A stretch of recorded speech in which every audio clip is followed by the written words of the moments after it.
Hello from the Melody team.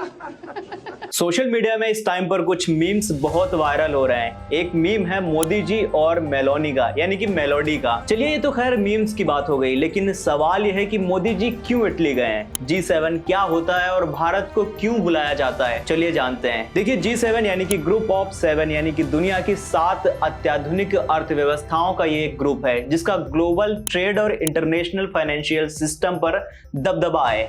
G7 में कौन से देश आते हैं? वो देश ये हैं Canada, France, Germany, Italy, Japan, Britain और अमेरिका। लेकिन भारत तो इसका हिस्सा नहीं है। फिर भी भारत को बार बार क्यों बुलाया जाता है? क्या भारत इतना इंपॉर्टेंट है या फिर कोई और वजह है? चलिए इसकी डीप एनालिसिस करते हैं और समझते हैं इसके बारे में।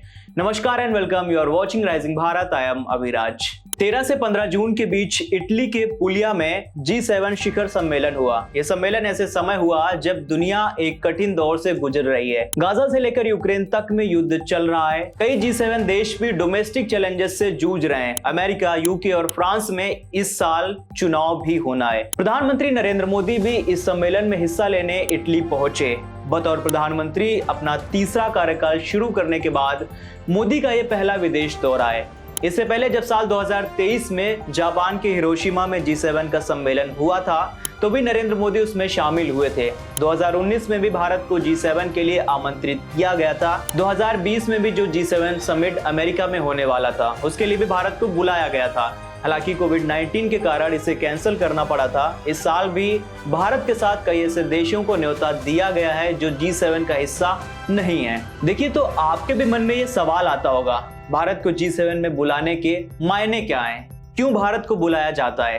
देखिए G7 का भारत के साथ बातचीत करने के कई सारे रीजंस हैं। 2.66 ट्रिलियन डॉलर की जीडीपी के साथ भारत की इकोनॉमी G7 के 3 सदस्य देशों जैसे कि फ्रांस, इटली और कनाडा से भी बड़ी है। इंटरनेशनल मॉनेटरी फंड यानी कि IMF के अनुसार भारत दुनिया की सबसे तेजी से बढ़ने वाली इकोनॉमीज में से एक है।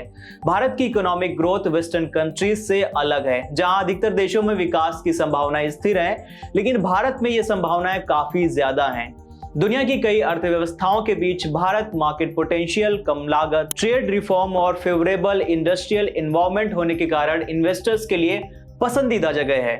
भारत ने चाइना को जनसंख्या के मामले में पीछे छोड़ दिया है। देश में 68% आबादी कामकाजी यानी कि 15 से लेकर 64 वर्ष के लोगों की है और 65% आबादी 35 साल से कम वाले आयु वर्ग के लोगों की है। भारत में युवा स्किल्ड और सेमी स्किल्ड लोगों की अच्छी खासी पॉपुलेशन है। तो अगर हम वहीं पर बात करें, दूसरा कारण यह है कि अमेरिका, जापान और यूरोपीय देश ऐसी नीतियां बना रहे हैं जिनमें इंडो पैसिफिक रीजन के साथ करीबी बढ़ाने की बात हो रही है। पिछले कुछ सालों में ब्रिटेन, फ्रांस और जर्मनी यानी यूरोप के G7 सदस्यों ने अपनी अपनी इंडो पैसिफिक रणनीतियां तैयार की हैं। इटली ने भी हाल ही में इंडो पैसिफिक क्षेत्र के साथ जुड़ने की इच्छा जताई है।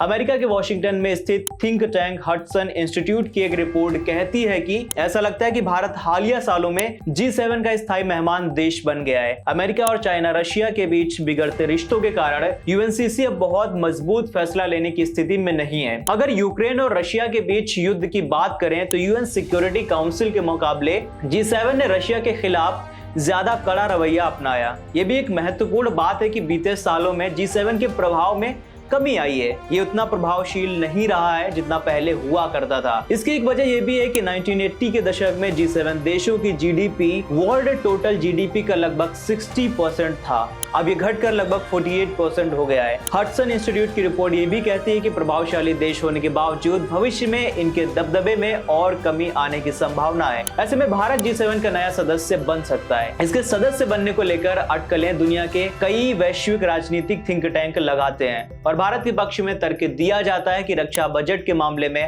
भारत दुनिया में तीसरे स्थान पर है। भारत की जीडीपी ब्रिटेन के बराबर है और फ्रांस, इटली और कनाडा से ज्यादा है। साथ ही भारत एक लोकतांत्रिक देश है, इसीलिए G7 हर साल भारत को आमंत्रित करता है और उससे संवाद यानी कि बातचीत करता है। चलिए बात करते हैं कि इस बार G7 के एजेंडे में क्या है, वहां बैठकर क्या डिस्कस किया जाता है और किन मुद्दों पर बातचीत की जाती है। देखिए इटली में G7 शिखर सम्मेलन के कई कारणों से महत्वपूर्ण है। सबसे पहले इसका उद्देश्य दुनिया में बढ़ती महंगाई और व्यापार से जुड़ी चिंताओं के बीच ग्लोबल इकोनॉमी को स्थिर करने के लिए आर्थिक नीतियों को कोऑर्डिनेट करना है। दूसरा ये कि इस शिखर सम्मेलन में कार्बन एमिशन को कम करने और सस्टेनेबल एनर्जी को बढ़ावा देने की रणनीति होगी और जलवायु परिवर्तन से निपटने पर फोकस किया जाएगा। तीसरा मुद्दा होगा ग्लोबल हेल्थ सिस्टम को बेहतर बनाना, क्योंकि कोविड-19 के बाद ये बात और भी साफ हुई कि इस तरह के मेडिकल इमरजेंसी के लिए सिस्टम को और भी बेहतर बनाना होगा। इसके अलावा सम्मेलन में जियोपॉलिटिकल टेंशंस, चाइना और रशिया सहित गाजा और यूक्रेन युद्ध की भी चर्चा की जाएगी। फिलहाल आज के लिए इतना ही। मैं उम्मीद करता हूं आपको ये जानकारी पसंद आई होगी। अगर ऐसा ही और बिजनेस से रिलेटेड आपको कंटेंट पसंद आता है तो चैनल को सब्सक्राइब, लाइक और कमेंट जरूर कर दीजिएगा। मिलते हैं नेक्स्ट वीडियो में, तब तक के लिए शुक्रिया, अलविदा।